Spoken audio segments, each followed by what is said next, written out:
the Q&A pod is near the bottom. Like for instance, we had a comment about the Build a Better Mousetrap that said Niles' invention was so good the beavers all moved to the town of Wyndham. So I like that. That's good. Because that's a beaver on the move, because that's a long way. But so with that, Jeff, you're all set, ready to go? Oh, we can't hear you. How's that? That's perfect. Okay. That sounds great. Okay. Deal. Okay, so here we go. So you want to tell us a little bit about the town of Preble? Yes, David. Town of Preble, named after Edward Preble. He was a captain of the USS Constitution back in the Barbary Wars. And if you hear the Marine song, To the Shores of Tripoli, he was on the ship when that battle was happening. So we got a little history here. The town itself is roughly 5 miles by 5 miles. So it gives us about a little over 25 square miles in area, roughly square. Cortland County is known for its 7 valleys. And basically it's from the glaciers and the glacial till. So we've got a lot of gravel in the valleys.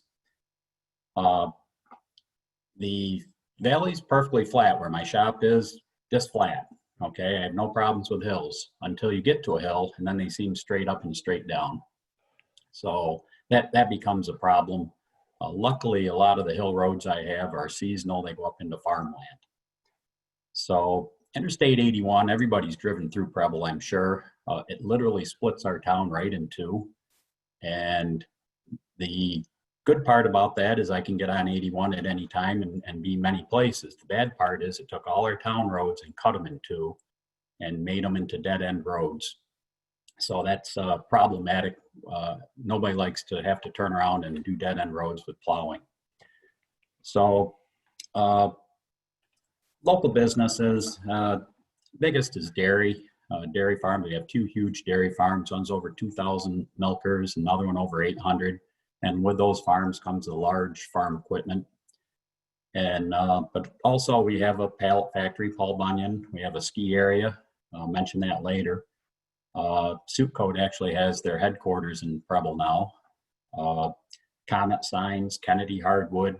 Is that all that big facility up along the interstate? Correct, right at the interchange. Yep, and then there's 3 peaks. It's kind of like a little industrial zone up through there, yes. So, and we also have the county park is in our town because Preble as a town has more surface water than all the other towns in the county combined. So there's a lot of lakes, which means cul-de-sacs, and everybody loves to plow cul-de-sacs. So, but the highway department itself, and Dave has been up there at least once. Our old building was built in 1950. For years, the town is very conservative. They won't spend any money unless they have it. They don't borrow money. And the old building was falling down. The machinery was sitting outside. It only had 3 bays, 2 of which were unheated. So we finally, a few years ago, had saved enough money along with a state grant to build a new facility that I'm sitting in right now. We moved in January of 2018. And so this has been good. It's got in-floor heat. I've got 6 bays. All my machinery sets inside where it's warm now. It's just been I'd never go back. There's no way. It's been a real plus for our operation. So big thing, we paid for it, but as we all know, when you save money and the price keeps going up, there were times I thought this was elusive, that we would never get into this building. So, but yeah, that's the town of Preble. Anything else? Dave, nothing in the Q&A pod here. So again, we'll see if people put questions in. So did you anticipate when you took the job, the amount of time you would spend as a superintendent? And, what do you think about that? Okay, well, and anybody out there that got the job as highway superintendent and thought it was going to be, an 8 to 5 job or, banker's hours of 9 to 3, they fooled themselves. I knew it was going to be a lot of hours. I did not anticipate 24 hours a day at times. The first year, okay, you're into figures. So I wrote everything down. Every hour I was here, I wrote it down, and then I took and I divided it by my salary. That's a And mistake. that was a big mistake. I was making under $9 an hour. So that hurt a little bit. So I don't do that anymore for my own mental health. But yeah, it's the job. Anybody that sat and is taking this job seriously knows that your phone can ring any hour of the day. And most of the time, sadly, due to human nature, it's not a good ring. Every once in a while, we do get the nice ring or the nice note. And so, yeah, that's good. You know, you do get a thank you card once in a while. Hang on to them. This one's a few years old, so I have to look at it once in a while. But at least it is some recognition of. It wasn't sent by Heather, was it? It was not. In fact, this lady just passed away not long ago, but I'm sorry to hear that. she was always very complimentary and very kind, and she lived on a terrible road to plow, so she appreciated what we were trying to do for her. And that's nice. You got to take there's a lot of bad out there, but You hang do on have to the take good. it. Yep. So what's the most interesting call out you ever had in all of that? I want to know where you got that picture, Dave. The internet is an amazing thing. Okay. Yeah. The press. 2015 was not a good year here at the Preble Highway Department. I was at highway school actually, and my phone buzzed, and I stepped out into the hallway, and the note on the texting was "Call me ASAP" from one of my guys. So I stepped out, I made the quick call, and we all know, even when we're at highway school, we're always, you know, got to keep in contact, make sure things keep moving. Look, you put it on vibrate. That's all we ask. We don't say turn it off. Just put it on vibrate. I wished I'd turned it off that day. But yeah, one of my guys was dumping spoils and hit a soft spot with a box up and laid a truck over on its side. So, okay, you got good help? I says, do you need me? No. My driver's okay. He's been checked out. The truck, well, not so much. We're going to have to tow that away. But I says, okay, just handle it. So it's good to have, you know, good experienced help there. I felt comfortable. I actually stayed at highway school. I drive back and forth every day because it's only about a 45-minute drive. But then, this is the clinker, okay? You can put up with little things. The little while later, about 5 weeks, I'm driving the truck that Dave found a picture of, and I just had some work done to it. And actually, at the time, it was our newest truck. What year is that? That was a 2008, and this was in 2015.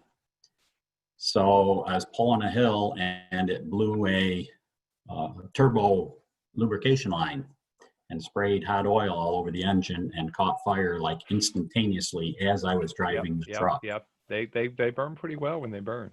Yeah. There's humor in this job. That's the only thing that keeps us going. And Don't tell me you kept a part. Okay. I was presented with this large picture.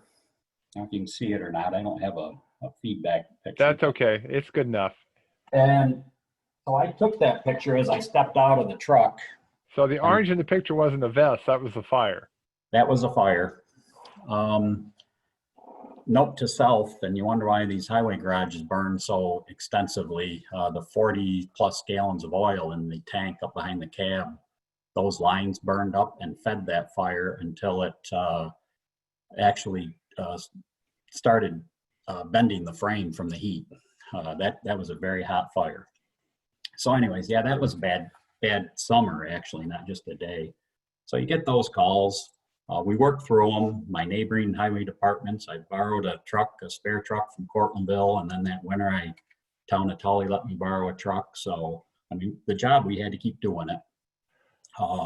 It took a year and change to get the replacement truck, and off we go. But hey, by the way, someone asked in the Q&A here says, when did you get rid of your Brockway and Walters snowplow?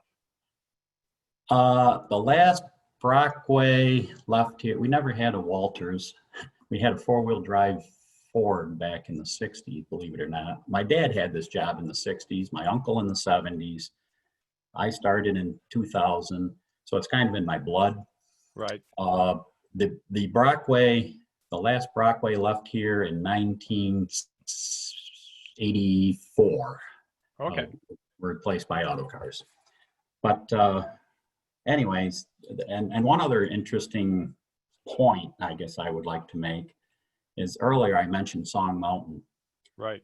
And Song Mountain, luckily they're on a county road, so they have to go up and sand that road salt that road once in a while just from the making of snow that blows across the road, even on a nice day.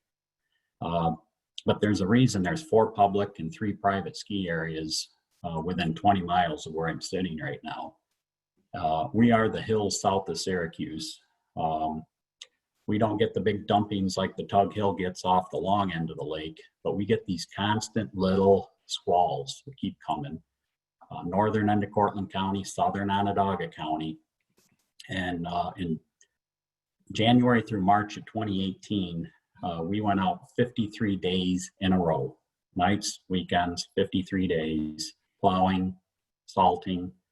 That was a record for my 20 years of being here. We got into the 40s sometime, but 53 days. The guys were looking ugly. I was getting ugly. It gets to be a long stretch at that point. So you obviously still keep a daily log then, so. Oh yes, absolutely. I've had to expand. I put more in it now than I did back in the day. But yes, absolutely, got to keep that daily log. And just don't put down the hours and calculate your pay rate. No, don't. You can put them down, just don't ever calculate it. Okay, that's good to know. Yeah, it is handy when you do your every few years the comptroller's required paperwork for the state retirement system. That's handy. But cool. Yep. But yeah, so that's the tough part of the job. So speaking of that time management thing, we already talked about the fact that it's a lot more 24/7 kind of job, but and how much time you spent. But how'd you do the reports? What's the most how'd you deal with all the time issues that you had to deal with on a regular basis? I mean, well, the biggest how do you thing balance is, things? Well, there's a couple of things that, for good or bad, it's just the way they've been.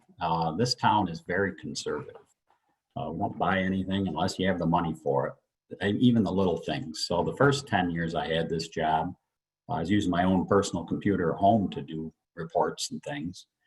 Finally got him to buy a laptop in 2010. Of course, where my old shop was, I couldn't get good internet or anything, so my kitchen table continued to be my office, if you will, plus that old building you froze to death in it in the winter. So, we finally got moved into this new shop. We've got nice internet. It's, our Wi-Fi is working good, and it's kind of nice to have my kitchen table back. My wife likes having a kitchen table back without having to, move everything. But now we have everything here, computer, copier. I got good heat. It's cool in the summer.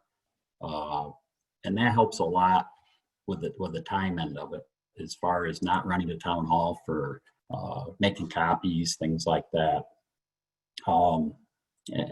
So to that end, the job, you do what you got to do. All highway superintendents, they can think on their feet. They're thinking outside the box all the time. That's just, you've got to be able to do that, or this job will eat you up. But the other thing that's, I think, important with the time management is taking time for yourself. I think you're a lot better when you can relax. First few years, I didn't take a vacation. Then I got really cranky. So just being able to take time away, get everything set so you can, and not think of this place, and have a hobby. I'd like to, I got a motorcycle, so my wife and I go motorcycle riding, and, antique tractors that I go to different events, and different things that What kind of motorcycle you got, Jeff? it's a Kawasaki, but Oh, it's no, no. it's a big it's a 1600 Vulcan. It's it's a comfortable riding bike, but we've ridden into the Adirondacks and stayed a few nights and up to Plattsburgh and like that. We go quite a ways on it when we can, but I do not ride in the rain. So it's got to be good weather for a few days. Got to watch the weather forecast carefully, then. Absolutely. I don't do that in the last 20 years. It's too much work to clean the bike after. What kind of tractor you got? You said you have a John tractor. Deere, an old John Deere with it's got a 253 Detroit in it. They only made them for 18 months. My dad just recently passed away, but it was something that we did together, and it was good. We'd go to the different, antique tractor shows, and we'd pull them, and just stock. And to hear that Detroit fire up and scream, it just was. Every time I start that tractor now, it just sends a chill up your spine thinking of my dad. So it's just something that we always enjoyed together. So.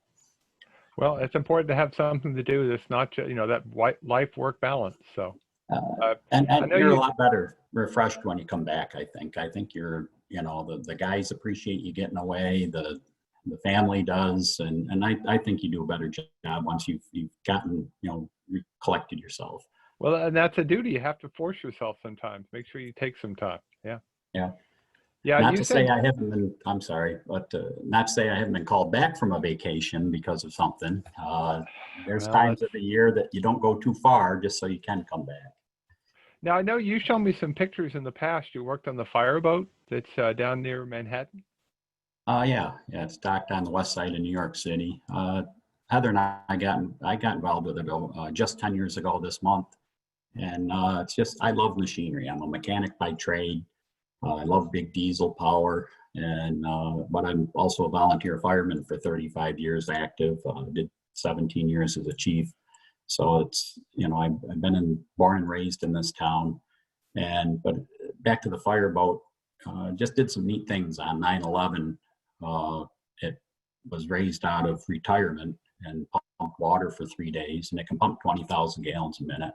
It's got 5 massive Fairbanks Morse diesel engines in it. And I've worked my way up, and I'm a first assistant engineer on it. So if you ever see a big cruise ship coming in New York City or like that, a lot of times it's our fireboat that's spraying the water around the cruise ship. So it's just fun. It's time away. So I enjoy it. By the way, before I forget, we talked about your daily log. I hate to ask this, but have you ever been in a lawsuit? You're going to jinx me, but no, I haven't. I'll knock on wood. I'll knock on wood. Here we go. Yeah, lots of it. But no, I haven't. It's come in handy, just for discussing things with residents that we did this when and like that. It's nice to know. That I still do. It's written out. I've got sheets that I fill out every day. And I've got them all the way back to when I started here 20 years ago. I can go back and say, oh, yeah, we did this that day or whatever. But it tells briefly what my guys do. My guys fill out an abbreviated form every day just so I know what they've done. And then it also, their times for their plowing is on that too. So I can kind of keep track of that. If anybody says, oh, I didn't plow that road, and my guys, fill out an abbreviated form, but mine's more in depth. Well, that's important. Having been involved in a lawsuit, it's really good to have those records. So I'll know who to call as soon as I get that letter in the mail. You'll blame me. I know. Yeah. So let's talk about budgets. What's the biggest challenge for you in setting up your budget? Non-COVID. We'll come back to COVID. And Dave, I just want to back up for just a second. Back to time management. Use your neighboring superintendents. You got some great guys around you. We've all become, friends. We know what each other's capabilities are. When you are out of town, I let my surrounding guys know, keep an ear out on the radio. If they need anything, can you help out? And I do the same thing for them. So, when you get our little county book out and use that and keep it with you, and you can make a few phone calls and things can happen even when you are away, and that helps a lot. But go ahead, I'm sorry. But Sure. I just No, wanted no, to that's let you know. fine. No. Budgets. What's the biggest challenge in the town setting up your budget? And again, we'll come back to COVID issues Yeah. in a minute. Um, Everybody thinks it's a bottom line. I don't know that it's necessarily that, although it all boils down to it. Getting the town board interested has been my biggest frustration. It's not that the money's not there, but you'd like them to get excited about some projects or something as not as much as I do, but show some excitement. I think it's important for them to understand. They sit there and sign the vouchers every month for them to understand, which line item, why it comes out of those different codes. And then in their head, they can kind of, put the bigger picture together. So I try to explain things and break things out so that it's easier for them to understand. The other thing with the board, things have changed. I'm the longest serving elected official in Preble now at 55 years old. So they kind of look to me to get things done. And, questions are asked as far as, how is this done or how should we do it and like that. And so they really don't beat me up on the budget much. I try to be fair with it, but, being tenured like this for 21 years, it kind of, it's nice at one level, but on another level, it's like you'd want them to do a little more of their own work so that they understand it. If I was a board member, I'd be a lot more involved. So in 21 years, what's changed? Well, the board, in one respect, when I first took over, the previous guys were pretty much hands off. Yeah, the snow got plowed, the potholes got filled. And I just had a lot bigger vision for this town and for a lot of things. So to realize that vision, we started with 2 single axle dump trucks. That was what I started with here. And, hey, that's great for maneuverability and hauling. I called them my Tonka trucks because they couldn't haul much material. So getting them to understand we needed to buy a 10-wheeler and we needed different things. And it was a long struggle. And the first 6-8 years were the toughest. There was many times I really would have, thrown in the towel if not for some support of some neighboring superintendents. But we're getting there. We still got a knoll to climb, but it's not we're not in the deep valley we were, 20 years ago by any means. Well, and of course, you mentioned already you've got a computer now, so at the office. Oh, and electricity to run it. I couldn't be happier.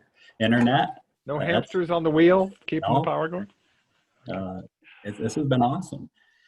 So we do have to. It's the 800-pound gorilla. What do you think COVID-19 is going to do, long term, short term? What's it going to do to your budget today and tomorrow? Well, of course, our first quarter sales tax were actually up a little bit. Okay, so it goes without saying, second quarter is going to be down. No dealers are selling cars and what have you, but I'll tell you, you drive by Lowe's or Walmart in Cortland, and the parking lots are packed. So somebody's buying something. It's not like it went to zero.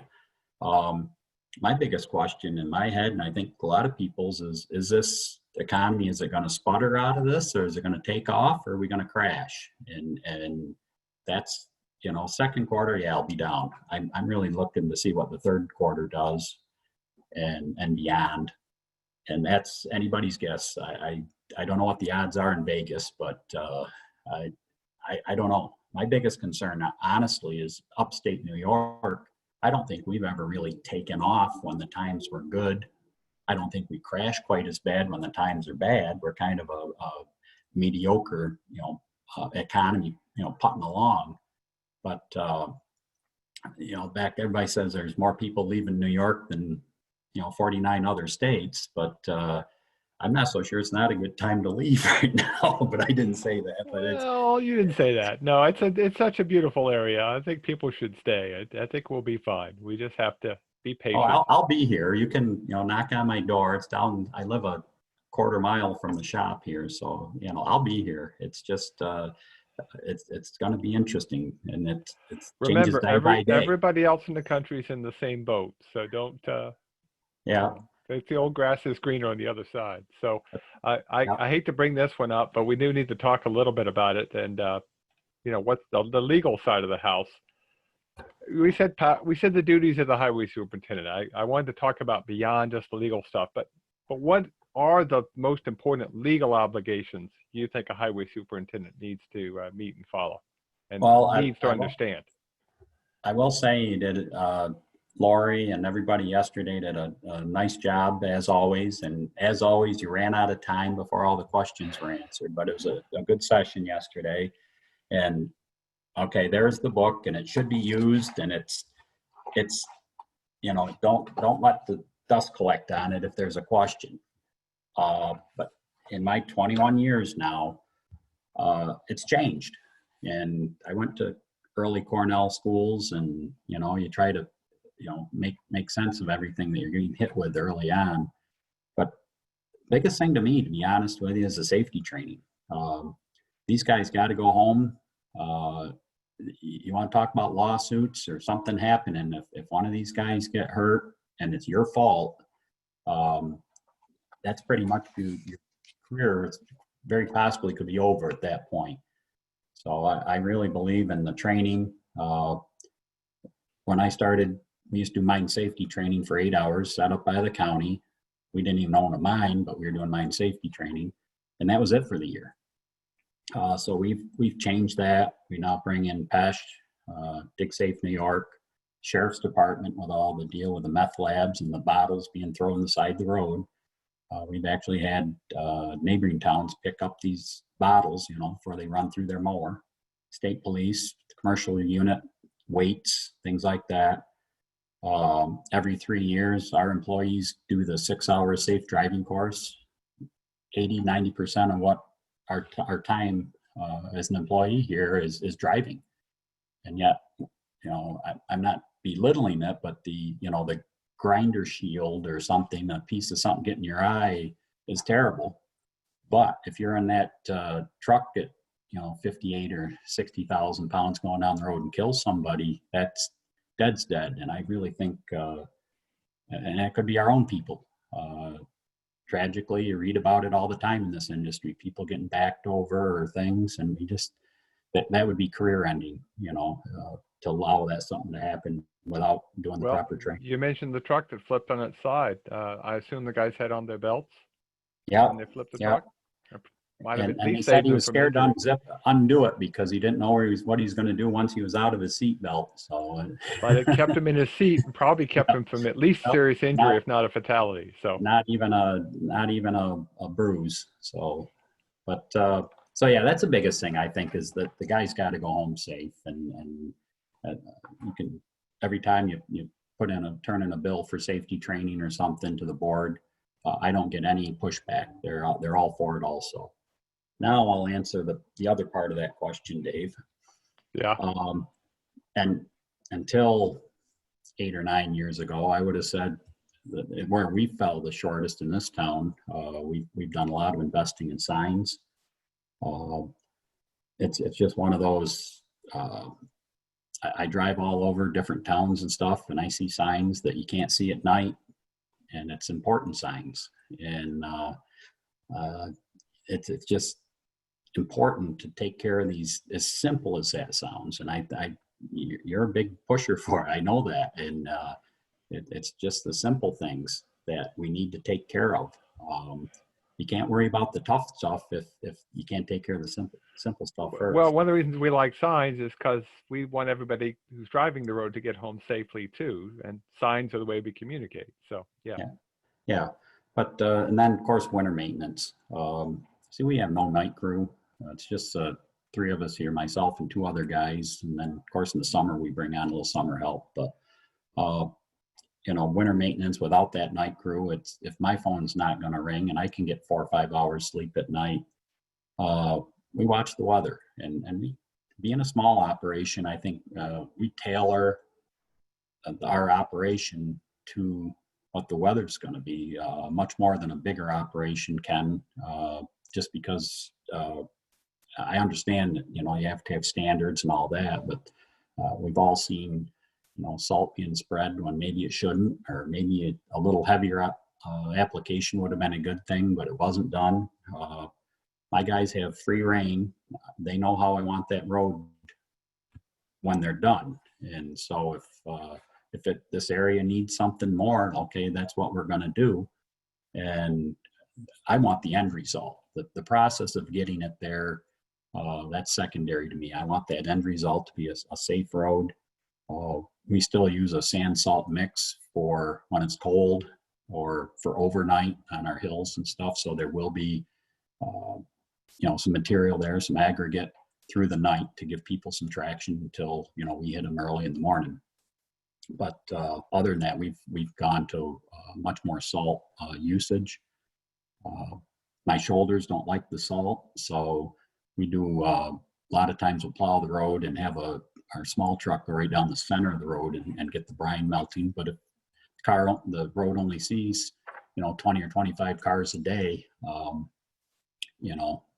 it's a town road. It's not the interstate. We can do that. We can do it without spending a lot in salt, but it does a good job, and the residents are happy too.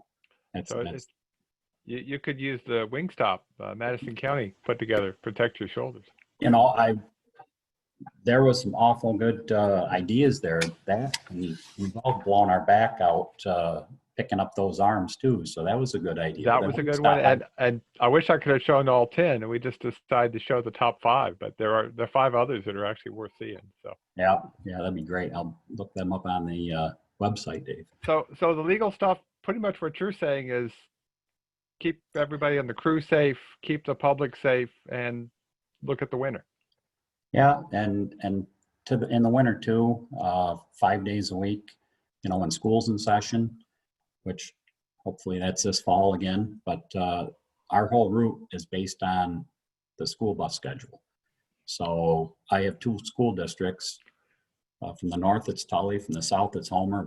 My guys know the bus routes. They know when the buses, we like to come off those roads, not far ahead of those. If it's snowing heavy or something, be right ahead of the buses, but we don't like being on the road with the buses. We're a distraction, I think. But, and then, we try to do that. If one school's got a 2-hour delay and the other one doesn't, we'll push all our efforts to the other end of town to try to get those buses. Nobody wants to have a school bus wreck on one of their roads, especially if it's due to conditions. That's a big black eye. Well, school bus is sort of the design vehicle on a lot of things we do. Yeah. Yep. Absolutely. So let's talk about your team. This is one of those duties that was in the job description, but you already mentioned the fact that you've got a team there. So what's the hardest part about now being the person in charge? Because you weren't the person in charge at first, and now you are. What's the hardest part about that? Well, I'm a lead by example. I was fire chief for 7 years before I got this job, so I was kind of leading a team, without them getting paid at that point. So as we move on, I don't ask anybody to do anything in the shop. And we're small, like I said before, we're a small operation. So I carry CDL. I don't ask anybody to do anything in the shop that I wouldn't do myself. I can run the grader, I can run the loader, and I have my own plow route. So that's the first thing, is to work toe to toe with the guys when you can. Back to the time management. I used to work toe to toe with them, 10 hours a day all summer, and then 15 minutes of paperwork at the end of the day. I don't need to tell anybody. That doesn't happen anymore. The phone calls, the paperwork, the everything. I'll work with them, a few hours a day, make sure things are going on, but I like to get home at night too. And I was staying way too late at night doing paperwork after working the full day. I thought you were working on the kitchen table.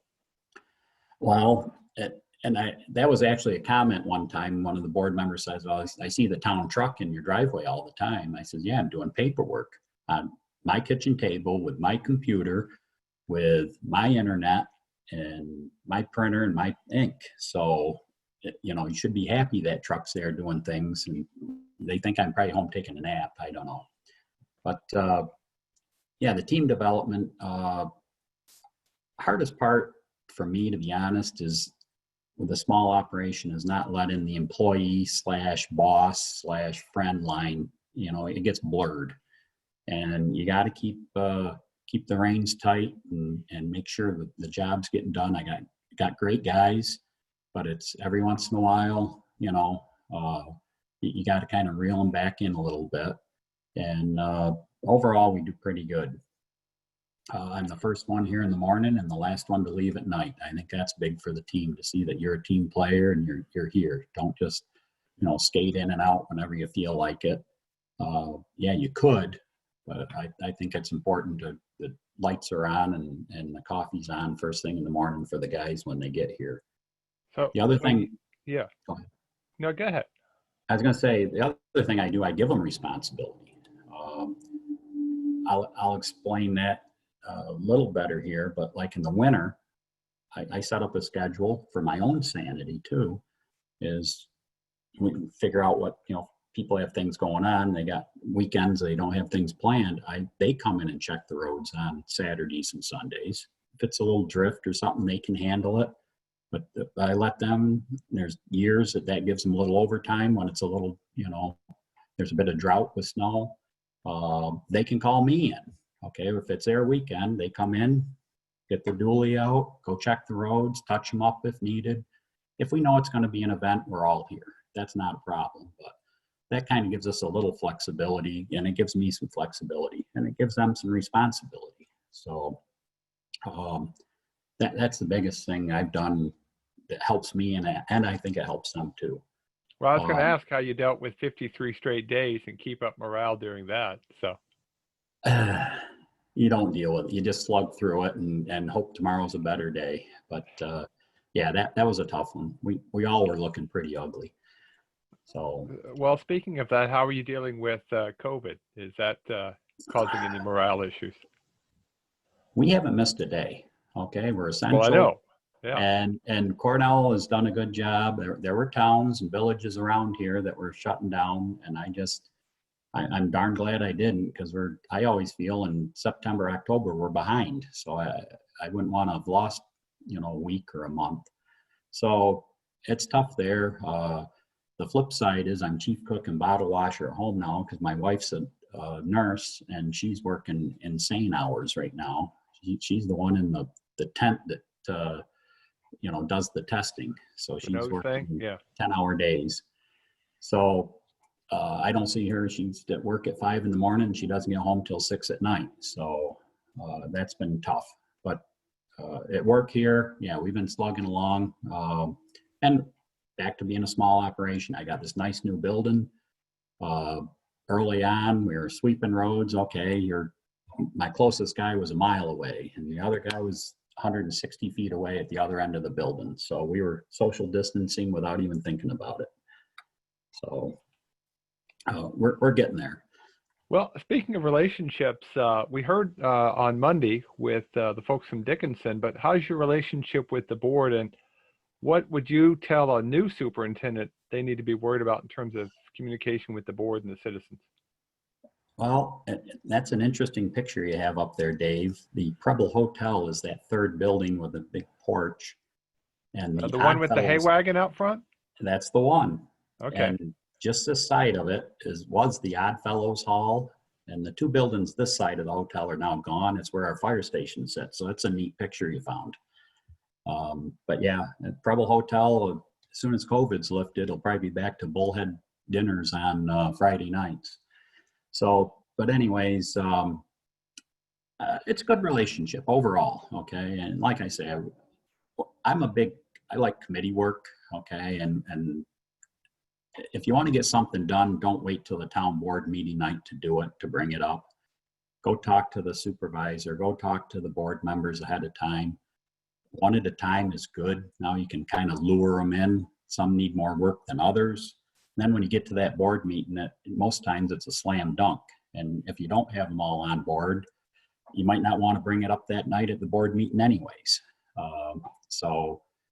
I think that outside the meeting relationship is the gives you the best results, taking the time to go visit them and ask them then how they feel about an issue or a purchase or something like that. Show them your job. This job is what it is. And I had a lady years ago as a board member. She was in her upper 80s, still got around pretty good, and she was against everything we did.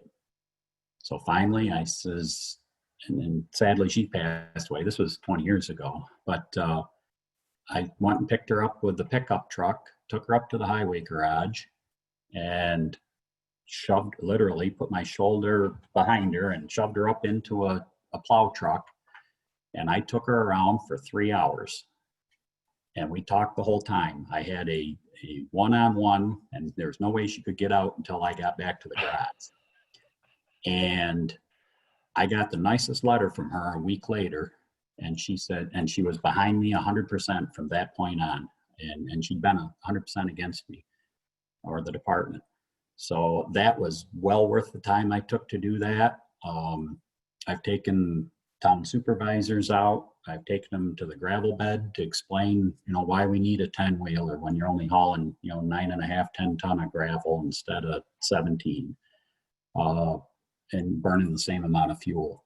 So take that time, work with them, take them on to the asphalt plant, show them what it takes to sit in line, get under the chute just right, and back into a paver, and how it gets.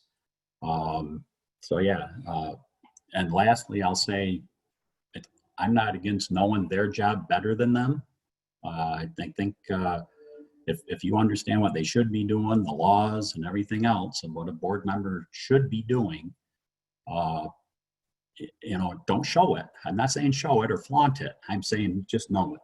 And well, I will say, when we know a lot of people who've been both a highway superintendent and a town board member, and mostly that works pretty well. Not always, but usually that works pretty well, and you understand each other's jobs.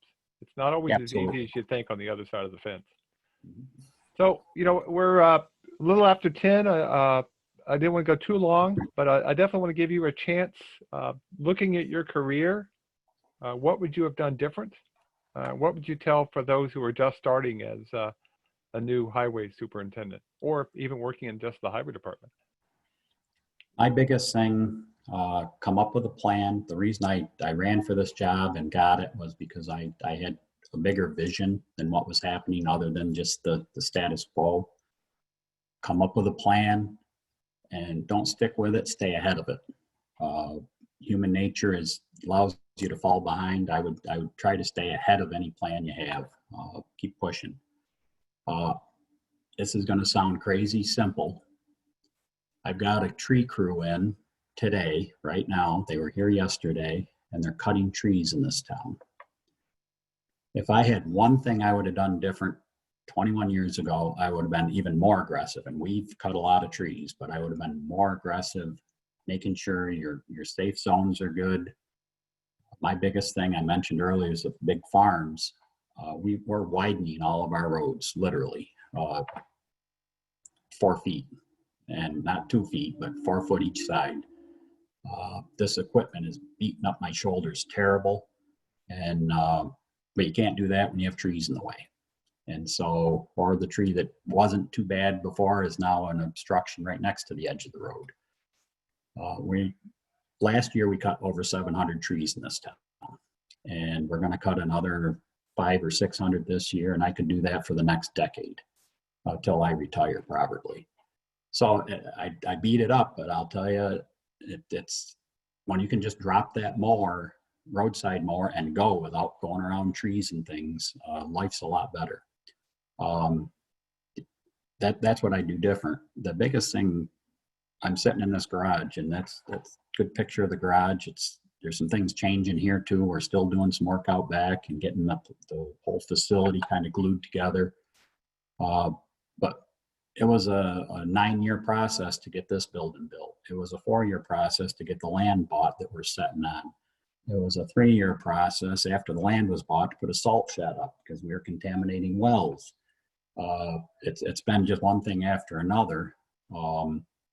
So yeah, it's getting in 4 miles of gravel road covered in chip seals.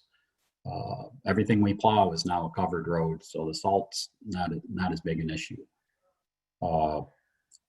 My big push too in the county, at the county level, is getting important information to the superintendents. I've been very active with that. I think we can only do this together. Anybody that's autonomous and thinks they can do this all by themselves is fooling themselves. Everybody loves to see that CHIPS check come in. We're all waiting for that envelope right now, but a lot of this wouldn't happen.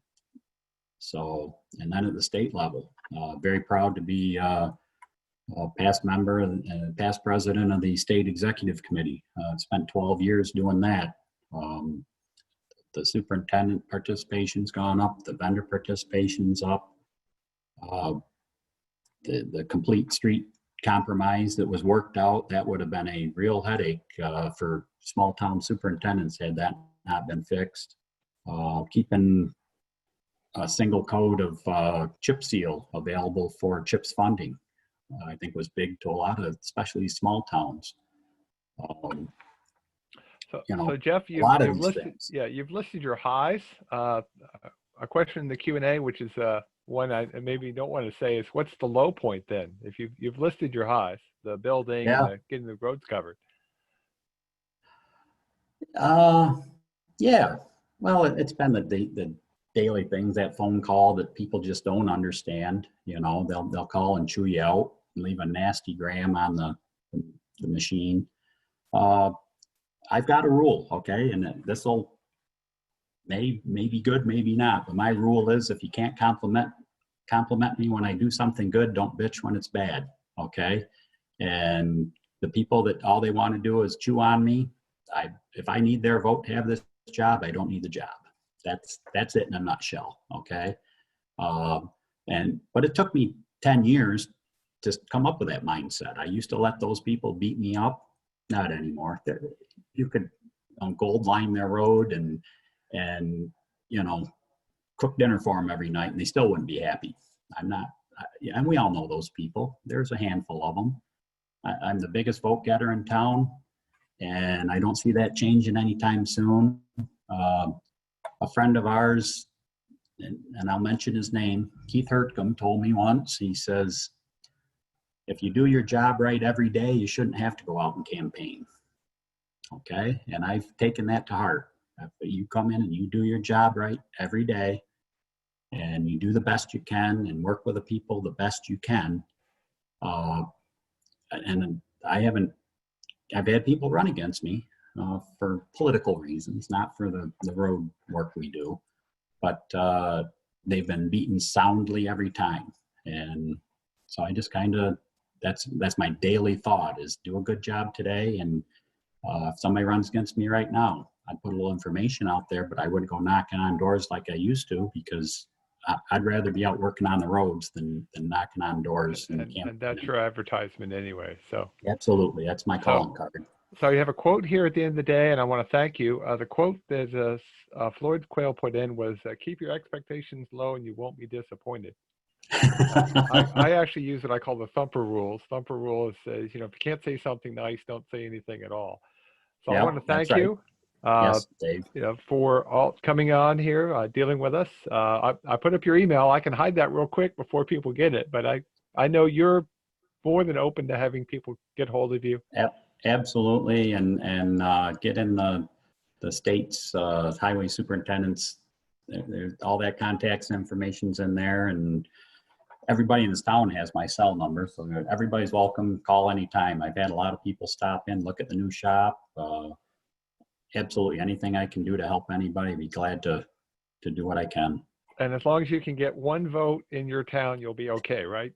Absolutely. Wife, right? Yes. Yep. She's a trooper. So shout out to Heather. Well, thanks again, Jeff. Thanks for those who joined us and stayed on a few extra minutes here. Thank you again for joining us with this year's virtual highway school, really just a series of webinars. Things will change, but we'll deal with them and we'll deal with them together. Thanks again, Jeff. Okay, take care. Bye now. Bye, everybody. Take care.